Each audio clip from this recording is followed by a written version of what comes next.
I'm 26, and until recently, I just thought my family was complicated. But after everything that's happened, I'm finally seeing the full picture, and it's much darker than I ever wanted to admit.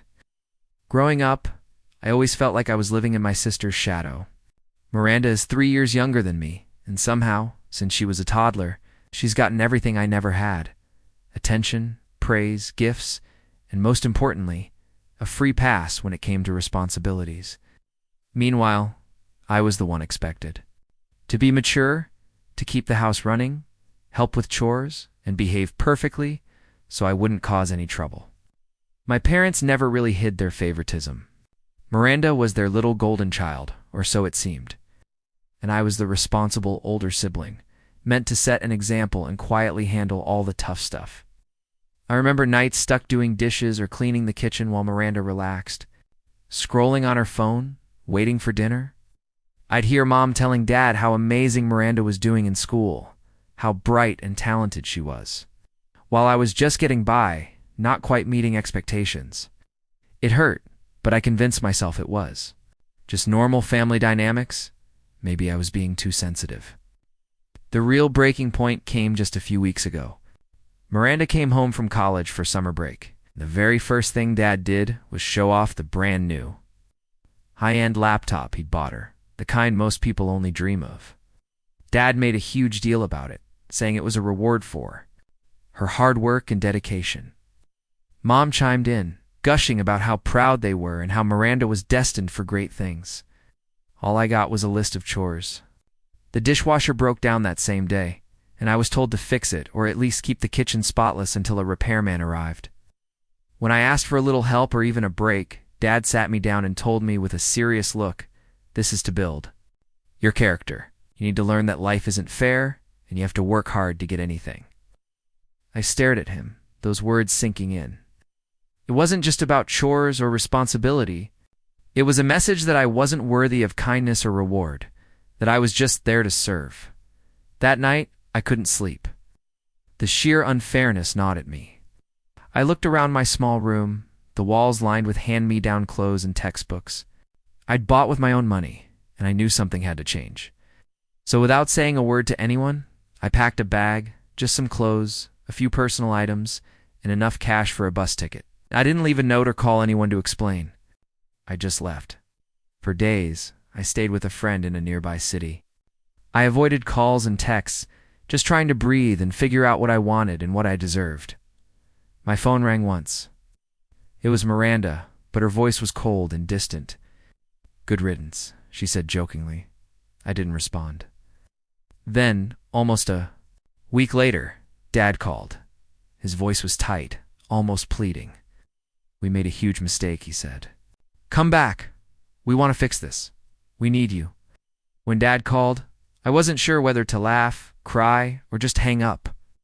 His voice sounded unfamiliar, desperate, shaky, even a little scared. It was a sharp contrast to the same man who had spent years telling me I wasn't doing enough, that I needed to build character through hard work and sacrifice. I didn't reply right away. Instead, I sat on the edge of my friend's couch, staring at my phone, the call still echoing in my mind. The house I'd fled from felt distant, but somehow still loomed. A week of no criticism, no endless chores, no competition with Miranda had been a kind of peace I hadn't known I needed. But now, the past was pulling me back. So I did what I hadn't done in years. I called Mom. Her voice was chilly. Not the warm motherly tone you'd expect, but something clipped and businesslike. "We want you home. Things will be different," she said. "Different how?" I asked. There was a pause. "Well, we've realized maybe we pushed you too hard. Maybe Miranda got more than her share. It's time to fix that." I bit my tongue. I'd heard this before. Promises like that from them always came with strings. Strings I'd been tired of pulling for so long. "Okay," I said quietly. "I'll think about it." Over the next few days, I watched their behavior from a distance through texts and occasional phone calls, carefully trying to read between the lines. At first, the messages were polite, even gentle. Dad texted, "We miss you." And Mom sent a photo of Miranda holding a cake with a message about family unity. But then the real patterns started to emerge. Miranda's texts became more frequent, but instead of reaching out like a sister, they felt like tests. "Dad says you're coming home, right? The house needs you," she wrote. "One evening, we could really use your help with the yard and fixing the back fence." I didn't respond. The next message was harsher. "Dad's getting impatient. Mom says the chores aren't getting done, and the place is falling apart. Everyone's stressed." It wasn't a request. It was an accusation wrapped in thinly veiled frustration. I realized then that their idea of fixing things wasn't about healing wounds or acknowledging what they'd done. It was about getting me back under their control, back to the role they always wanted me to fill. I decided to hold my ground, but the calls kept coming. One afternoon, I got a call from Dad himself. "Listen," he started, his voice trying to sound calm and reasonable.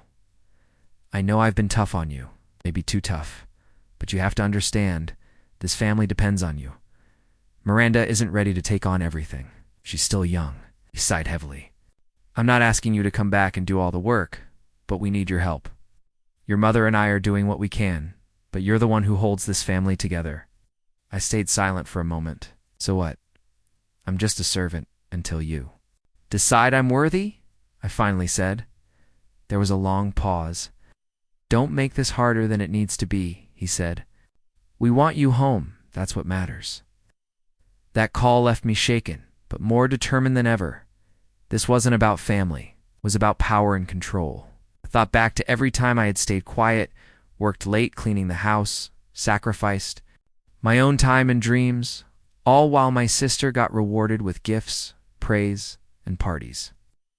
Every time I was told, "This is to build your character," while she got a pat on the back and a new phone. Then came the day I got the invitation. An official. A letter from my parents inviting me back home to discuss the family's future and my role in it.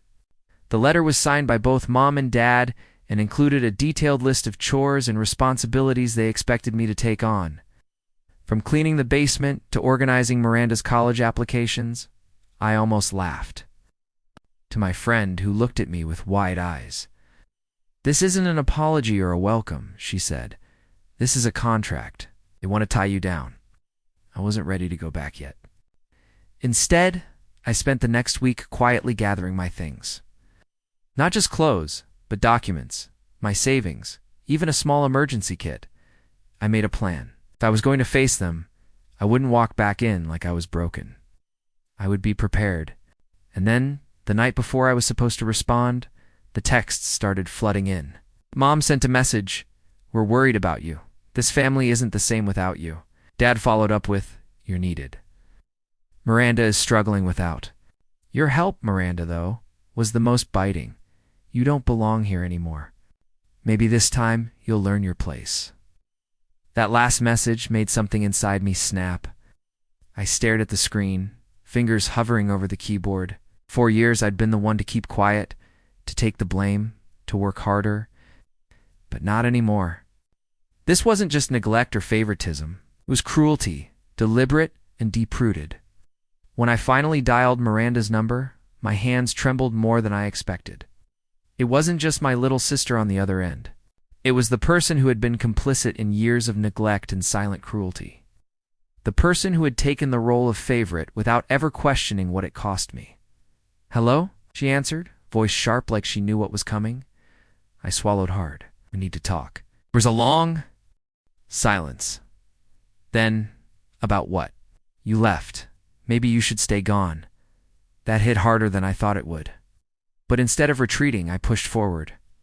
"I'm not the one who left. You told me I don't belong, that I should learn my place." She laughed, bitter and cold. "Maybe it's true. You always wanted to be more than you are." The familiar sting of her words brought back years of feeling invisible and worthless.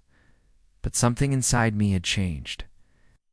I wasn't going to be pushed around anymore, not by her, and definitely not by her parents.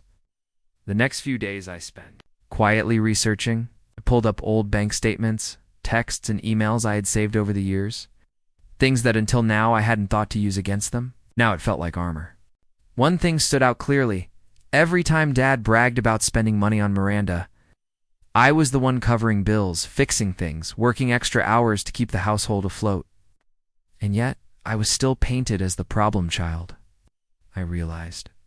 I had enough evidence to show how skewed the family's priorities really were. My plan was simple, but powerful. I wouldn't just return and take their abuse silently. I'd expose the way they treated me and how they pretended everything was perfect for the outside world. The first step was to confront them directly, but on my own terms. I sent an email to both Mom and Dad with a clear subject line: Family Truths.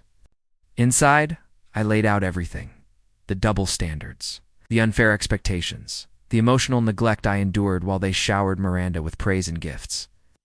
I attached copies of messages, photos of unpaid bills that I covered, and a detailed list of chores they demanded but never acknowledged. I gave them 1 week to respond before I took the next step. Their response was predictable. Mom called me almost immediately, her voice dripping with false sweetness. "How could you accuse us of this? We've done everything for you. You're being ungrateful." Dad's email was more subtle, but no less condescending. "You're misunderstanding our intentions. Everything we did was for your own good." I blocked their calls and ignored the emails. They wanted to argue and twist the truth. That was their game. Instead, I reached out to some family friends, people who had seen the tension growing for years, but never said anything. I shared my side of the story, carefully and honestly. The reaction surprised me. Many were shocked. A few admitted they always suspected Miranda got the golden treatment, but no one ever spoke up. Emboldened by this support, I decided to take a step that felt terrifying, but necessary. I posted my story anonymously on a local community forum. I described the years of favoritism, the chores and criticism I endured, and the emotional manipulation. I didn't name names, but anyone who knew my family recognized the details. The post went viral in our small town. Comments flooded in, some sympathetic, others defensive, but the truth was out there. Soon, the pressure on my family became visible. At a neighborhood gathering, I overheard whispers. Friends and acquaintances exchanged knowing looks when my parents showed up. Miranda, for the first time, seemed uncomfortable. Then came the message that changed everything. Dad texted me, "We want to meet? This is bigger than us now," I agreed. The meeting was tense. Mom arrived with that practiced smile, but her eyes betrayed her unease. Dad was stiff and angry beneath his calm exterior. Miranda came, but she avoided looking at me. They tried to dismiss the accusations. "You're twisting things," Mom said. "We've always done our best." I held up the messages, the bills, the proof. I spoke calmly, but firmly. This isn't about blame. It's about accountability. You need to see how much damage you caused. For the first time, the veneer cracked. Dad's voice raised. "You think? You're better than us now?" "No," I replied. "I just refuse to be invisible anymore." Mom tried to interrupt, but I held up a hand.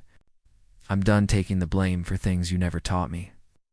If this family is going to move forward, it needs to be honest, starting with you." That meeting ended without resolution, but it changed the game. I left feeling a mix of relief and dread. I had started something I couldn't stop now. In the days that followed, the family dynamic shifted. Miranda became distant, cold in ways I hadn't seen before. Mom's texts went from sweet to sharp, thinly veiled threats about remembering where your loyalty lies. Dad's calls stopped altogether, but I wasn't backing down. I continued to gather evidence, document everything, and build a case, not just for me, but for anyone who'd ever been silenced in that family. After the tense meeting, I held on to a flicker of hope. Somewhere deep down, a quiet part of me still wished they would see the damage they'd done, that they'd step back, reflect, and finally acknowledge that I wasn't just making noise. I was speaking the truth. That fragile hope didn't last long. What followed was not remorse, not effort, and certainly not change. It was a cold, calculated campaign of exclusion, bitterness, and blame. Miranda's coldness evolved into something openly venomous. It wasn't just avoidance. It was targeted. Her remarks became deliberate, dropped like little traps at family events. I remember one Sunday afternoon during a barbecue at our cousin Lydia's house. The backyard was full, laughter floating through the air, kids running between tables. I had barely arrived when Miranda announced loudly, "I guess even the family critic decided to show up today. Don't worry, she's probably just here for material." People chuckled awkwardly. I didn't react. I just stood there, my plate untouched, my hands steady, but my heart pounding. Not from shame. Those days were long gone, but from the weight of finally realizing how deep her cruelty ran. She wasn't just unkind. She enjoyed seeing me shrink, even now. And the worst part, Mom and Dad said nothing. They didn't pull her aside. They didn't ask her to stop. They looked away, busying themselves with the grill or the drinks, pretending not to hear, but they heard. Everyone did. In the weeks that followed, my parents' treatment became even more calculated. Invitations to dinners, birthdays, or even informal family chats began to arrive with conditions, subtle but unmistakable. "Can you come help clean before the party? If you're going to bring up the past again, maybe sit this one out. Miranda's really been through a lot lately. We don't want to upset her." When I declined, I was labeled the difficult one, the one who chose to stay distant. They were rewriting the story in real time, casting me as the ungrateful daughter, who abandoned her family and couldn't let go of old wounds. When I confronted them, when I tried to explain again that I wasn't holding a grudge, but simply refusing to be mistreated, I was met with guilt tactics and gaslighting. "We gave you everything," Mom would say, with tears she could summon on. "Command, you've changed," Dad muttered once coldly. "You used to be a team player. They never listened. They never wanted to." That's when I decided to make it official. For years, I'd quietly collected documentation, texts, emails, bank statements, screenshots of conversations. I hadn't intended to use them originally. I think I just wanted proof, something to look at so I could stop feeling crazy. But now they became my shield. I contacted a local family mediator. The process was formal, structured, and emotionally draining. Sitting across from people who claimed to love me, watching them deny everything was harder than I expected. At mediation, they didn't flinch. They didn't even try to understand. Instead, they doubled down on their narrative. "She's twisting everything," Mom said with a sigh, looking toward the mediator like a woman exhausted by lies. "We've supported her for years," Dad said flatly. "We don't know where this anger is coming from." Then Miranda, ever the star of their show, leaned forward and said, "You left us, remember? We didn't push you. You chose to leave, and now you're making us the villains." The mediator paused, looked at me, then back at them, and said, "Quietly, you're not taking any responsibility." Still, they refused to bend. Their faces were calm, but I could see the strain. I could see it in the twitch at the corner of Mom's mouth, and the way Dad's fingers drummed against the table. They were losing control, and they knew it. Outside of the mediation room, something unexpected happened. The small network of people I had opened up to neighbors, a few extended family members, some of Miranda's old teachers, and even Lydia. Our cousin began to ask questions, carefully at first, then more boldly. "Is it true you did all the housework while Miranda got allowances? You helped with their mortgage once, didn't you? They still didn't let you move back in after school." I always wondered why they talked about Miranda like she was an only child. Their perfect family image was starting to fracture, and I wasn't doing anything to hide the cracks anymore. Mom and Dad tried to recover. They hosted more family events, smiled harder, posted more on social media, but the whispers had started. The picture-perfect illusion no longer held the same weight. The final fracture came during my uncle's retirement party. It was a big gathering, dozens of family members, some I hadn't seen in years. The air was filled with music and nostalgia. I was talking with a relative when Miranda walked up, eyes locked on mine, and without preamble, said, "Are you proud of what you've done? You've made our whole family look like a circus. People pity us now? Is that what you wanted?" I looked. Around, a few people had turned. Some were watching quietly. I felt the heat rise in my chest, but not from fear. "I told the truth," I said calmly. "That's all I've ever done. If that makes the family look bad, maybe the problem isn't me." She scoffed. "You just want attention." I nodded slowly. "Then stop giving it to me." I walked away. And the first time, no one stopped me. No one called after me. It was done. In the months that followed, I made the cleanest break of my life. I stopped going to events. I changed my number. I blocked them from messaging me on social media. I focused on my work, on my friends, on healing. And I started building the life I had long wanted, one where I wasn't someone's shadow, scapegoat, or silent servant. Miranda continued being the center of their world. Mom and Dad never stopped, pretending everything was fine, but I no longer cared. When I look back, I don't feel regret. I feel relief, because I see everything clearly now. My family chose to sacrifice me for comfort, for control, and for the illusion of unity.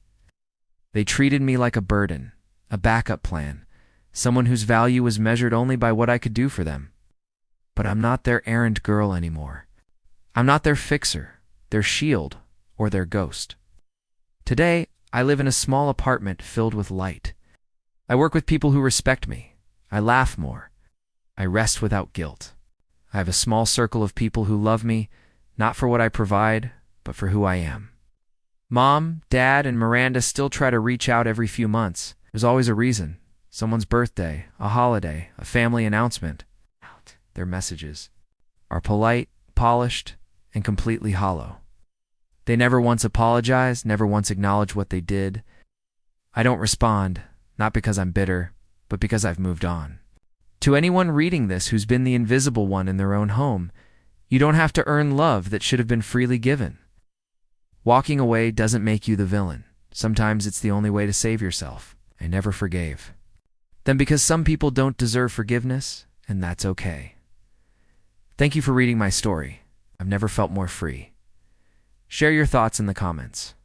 If you like this story, don't forget to like and subscribe for more content like this.